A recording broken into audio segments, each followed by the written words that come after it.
SEO, search engine optimization. That scary phrase that none of us ever want to hear. That motorcycle is so loud. That scary phrase that none of us ever want to hear, yet we keep hearing over and over and over again. What the heck is it? How can you use it on Instagram? I'm gonna cover it all today. Don't worry, don't freak out. But first, hello, I'm Sarah Gavia. I post social media tips and business tips and all that jazz. So if you like this stuff, make sure to subscribe to my channel because I post videos every single week. I know, crazy, right? But without any further ado, let's get into the tips all about SEO. So as you probably have heard, SEO stands for search engine optimization. But what the heck does that even mean? I don't know about you, but like the first time I heard that, I was like, that sounds really intense. Like, I feel like I'm just gonna leave the room, okay? I'm done. But in all reality, when you really break it down in like basic terms, it's not that hard to understand. Essentially, what search engine optimization refers to is how easily searchable your account or your post or anything that you put on the internet is. So for example, if I posted a video on YouTube about Instagram tips, I wanna make sure that if somebody types in Instagram tips, that I end up closer to the top. And the way that you do that is through optimizing your SEO. If I'm being honest, I am not an SEO expert at all, but I definitely can help you out with Instagram SEO because at the end of the day, all it really is keywords. Optimizing the keywords that you use in your profile and in your posts to make sure that your page and your posts end up in the right people's eyes and closer to the top of that search. So let's take it a step back. What are keywords? Keywords are words that you use, whether in your captions, your bio, or just in your everyday life that relate to your specific niche. So for example, when you think about your ideal audience, let's say you are a fitness coach. Keywords that spark for a fitness coach might be fitness, weight loss, workout, recipe, cardio. You see how all of these keywords are words that are very highly searched by someone who might be looking for what you have to offer. That is the idea of incorporating keywords to hopefully improve your SEO. When you think of keywords and which keywords you should be using, it's important to consider your ideal audience. So again, think about what your ideal audience would probably be searching. Then you're gonna use those words when you create your content. If you're having trouble finding keywords, I would suggest literally just going to Google and typing in certain phrases and just seeing the type of words that appear in that search bar before you hit search, because all of those different questions and whatever you find there are being highly searched. You can also check out an amazing website called answerthepublic.com. With this website, you can essentially type in any sort of keyword within your niche. It'll generate all of the topics that are very highly searched surrounding that word. There are other tools you can use like ChatGPT or Google Trends, tons of different places, but I would suggest starting there if you're having trouble figuring out which keywords you should use within your content. Okay, so now let's talk about where you should actually put these keywords in order to optimize your SEO on Instagram. And again, this is a very, very basic beginner level situation here because I am no SEO expert. I just want to help you to optimize your content as best as possible. So I'm going to separate this into two different categories. We have your profile and also your posts. So within your profile, there are three different places that you can put SEO keywords. Number one, your username. Number two, your bio. And number three, your actual name line. So when it comes to your username, you do not have to have SEO keywords inside of your username, but do keep in mind that your username is searchable. For example, if you go into Instagram and type in the word photographer, you're probably gonna find tons of accounts that have the word photographer in their username. Likewise, your name line, or the line that's right above your Instagram bio, is also searchable. So even if photographer is not in your username, if you have it in your name line, that is also searchable as well. So many people miss out on this opportunity and they just use that name line to write out their first and last name. And that's such a waste of space because you can put so many awesome keywords in there that help more people to find you. So for example, if you're a local business, you should absolutely have your location in that line. If you want people to know what you do, then you absolutely should have that in your name line. This line is fully searchable just like your username, and so it's important to have keywords there that people might be searching often on Instagram. I I can create a whole video on profile optimization if it's something that you'd be interested in, but that's the basics of the name line. Now let's move on to the bio. So when it comes to your Instagram bio, similarly to the username and the name, your bio should also have keywords that helps Instagram to figure out this person posts about this. Okay, cool. Let's show her account to more people who like this topic. Now, when I say to add keywords into your bio, I'm not talking to just like smash a whole bunch of keywords in there and just like boom, boom, boom, like photographer, photos, pictures, blah, blah, blah, blah, blah, blah. Like, no.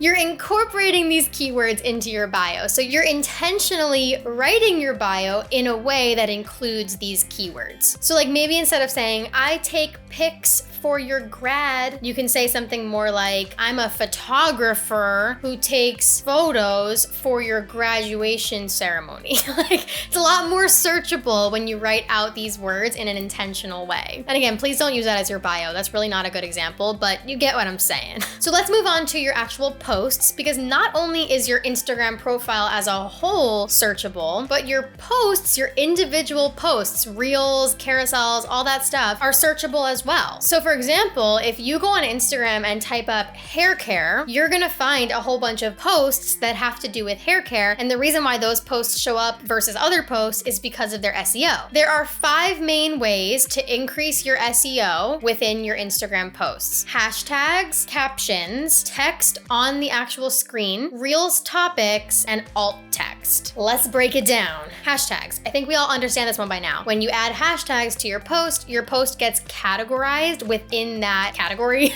I guess you could say. So if you do decide to add hashtags, make sure that they're not random hashtags. Don't just like hashtag viral, like no. Use hashtags strategically so that they relate to your niche using those keywords, and now Instagram can show your posts to the right people, yada, yada, yada. Captions. Every single word within your captions is searchable. So again, even if your content doesn't explicitly say that it's about photography, if you write photography in your caption, it still counts as a keyword, hence being searchable. So again, if someone types in photography, your post might pop up. 3, text on the actual piece of content. So this is for reels and also for graphics or whatever. Any sort of text or even the visuals on your graphic are searchable within Instagram. So if you post a graphic that says stop the scroll, that graphic can maybe be found if you type in stop the scroll into the Instagram search engine. Even if you don't write stop the scroll in the caption